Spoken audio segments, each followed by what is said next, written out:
Wala ka sa pala. Ang ganda eh.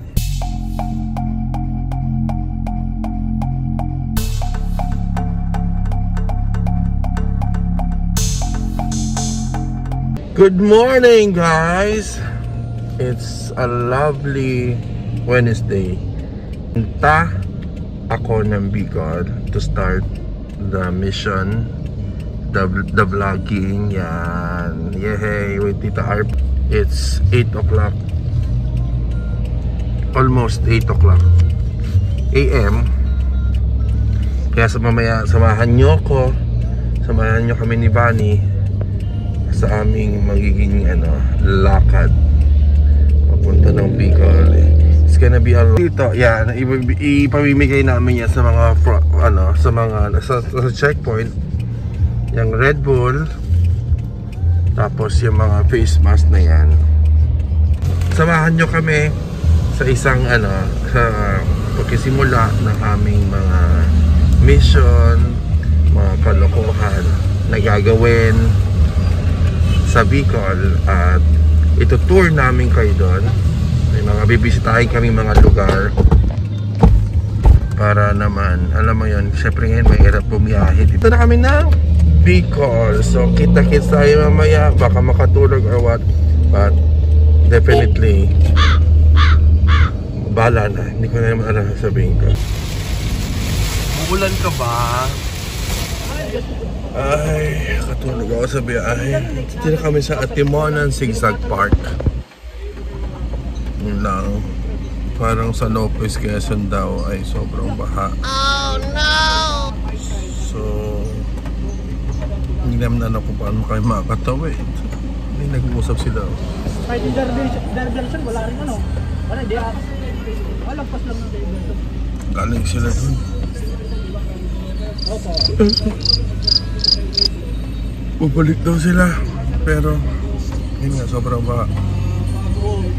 Kaya let's see. So, ilang araw kami dito sa sasakyan. Ha?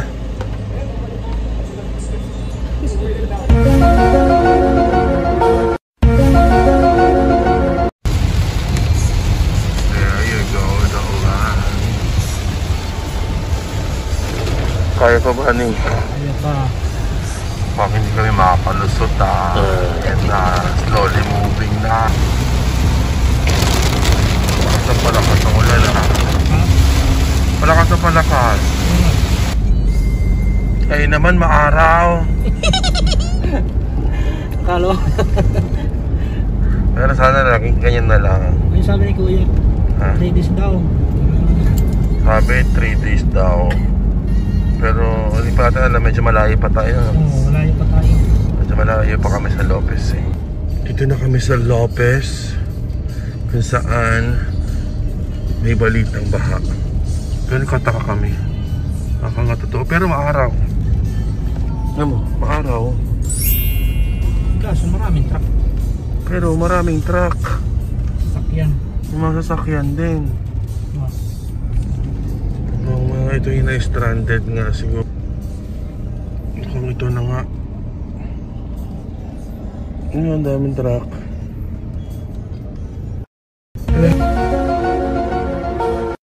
Ayan, dito kami.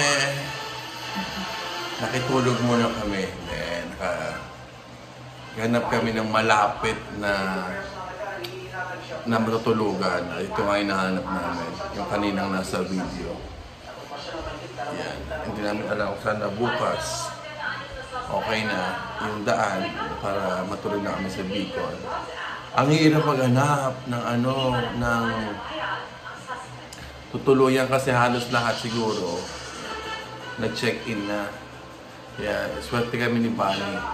Nakahanap kami ng matutuluyan. Hindi siya ganun kaganda pero at least may matutulugan at makakapagpahinga kami. Yan. Alas 11 na. Nag-aabang kami ng balita. Sana may magandang balita. Pero malalaman natin bukas kung ano na ba, makakatulong na tayo papunta ng Ginubatan. Kaya kita-kits. Good morning! Subok kami nakatawid sa May Lopez. Today is Thursday. May mga nauna na. Pero hindi doon sa May Maharlika Highway dadaan. Meron daw parang long cut.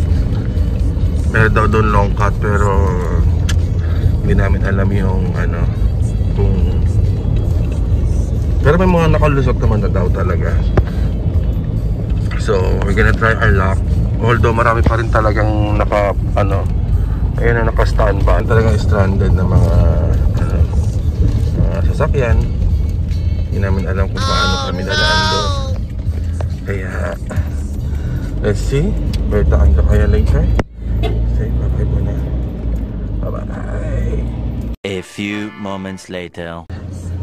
After ng Diyos ko po kung saan kami dumaan. Yan, medyo nagkakaroon na ng linaw. But ito kasi yan daw yung palabas na. Pero ayan, marami pa rin yung sasakyan. Siguro mga ilang minutes kami dito for sure. Kasi daw yung lulusutan namin tabing dagat. Ewan ko, ano yung sinabi ni ate? Ano ba sinabi ni ate? May ginagawa pa daw, pero makakalusot tayo. Ginagawa pa yung kalsada. And saan later ulit. Ito lang kami sa dagat. Yun. So ganyan pa rin kadaming sasakyan. Oh. Ito na nga, after long time of waiting, may sumisenyas na parang aatras. Naku, pababalikin na naman yata kami. Mamaya pa, kasi palalabasin muna daw yung mga nandiyan sa papunta rito. Eh, hindi makakadaan yan kung hindi tayo alas para. Oh, yun, dito. So, ngayon, alam yun na. Pas na ba? Ito na nga, dito pa rin kami nakatambay. Ano na yung sinasabi ko? Ayan, asan na ba sila? Ayan. At ito na, kumukulimlim na naman. Ayan, medyo nagagalit na naman yung alon. At gutom na kami. Dito pa rin kami. Kailan ba to? Layo na pa. 2 days na po ang biyahe papuntang Bicol. Kaya Oo nga po. kaya tayo kumain. Ate Berry, ito yung tinapay mo. Kain muna kami gutom na gutom. Ano oras na ba? Mag-aalas 10 ng umaga. Napakaming breakfast. Ang inalmusal namin ay kape na sinikmura pa kami. Hindi, nag-drive thru kami kagabi ng Jollibee. May bad trip daw siya, puro pakpak ang daw yun. Abay, sabi ko kagabi, inulit-ulit ko. Thai part.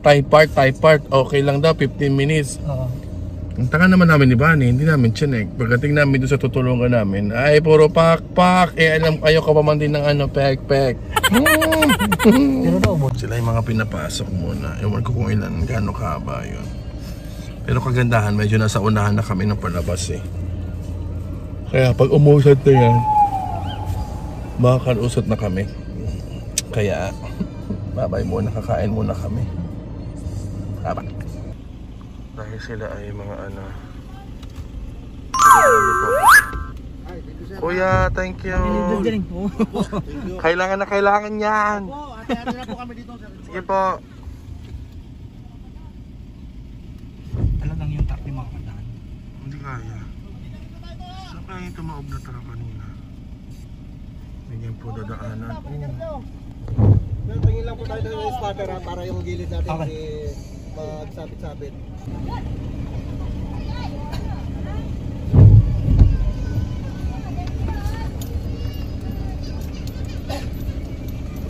Giniguide niya kami kasi maliit talaga yung daan. This rocky road. Salamat po, sir! Oh my God, look. Kaya na yun. Maganda agad pa. Ang ganda yung daanan namin, di ba? Ang tawag to, rough road ba dito or rocky road? Kasi madaming bato. Comment down below. Ayan.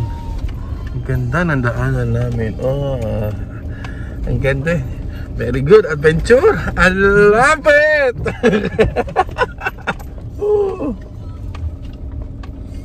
Oh, diba? Summertime.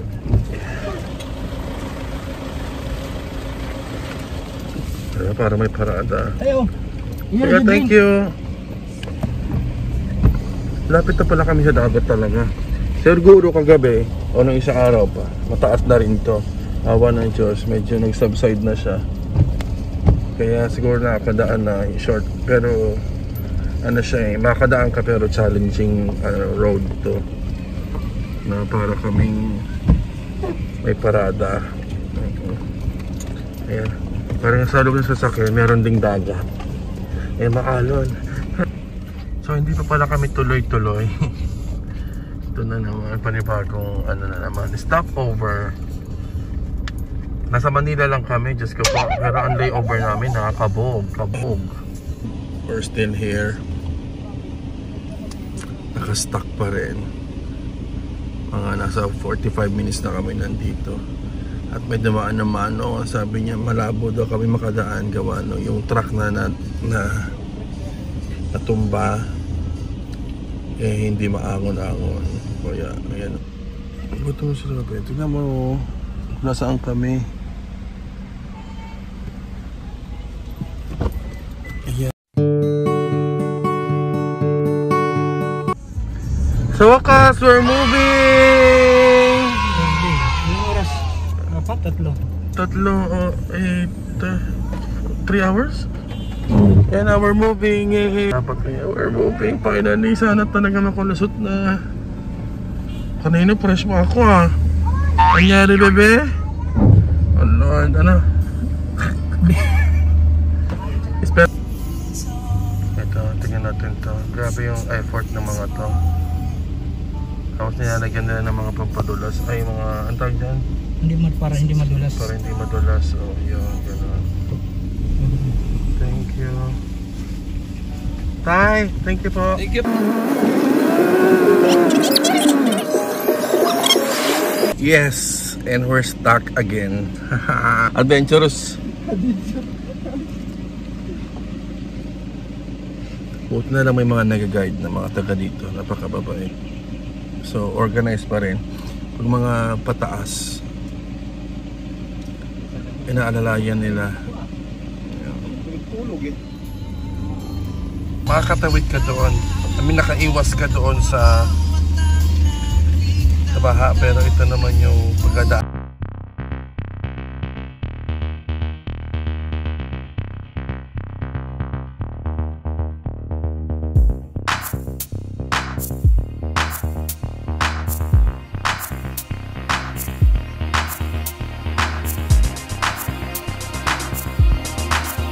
Highway na kami!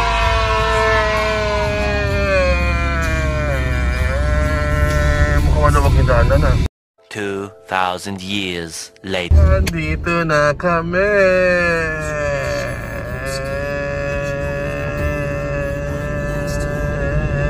Yeah! Finally, we have arrived. What's up guys? After 2 days. Ooh! Sarap! Gabi na. Munti pa kaming i-quarantine doon sa pupuntaan na sa checkpoint. Kung lang yung Hindi pala. Nagtanong na. History lang. travel story lang. Eh, syempre. Wala naman. Ayoko naman ng history. Ayoko nga ng subject niya history. Tapos tanongin tayo ng history. Ay! Wag na uy. Kaya sige. Maraming ganap. Baka yung story mo. Pagod ka ba, Bani? Hindi. Kaya pa Bani. Balik tayo ulit. Lopez. Kita kids! Ang laki na pala ng Bicol. Ano ka ba? 2 araw na pala biyahe dito. Hindi mo sinabi.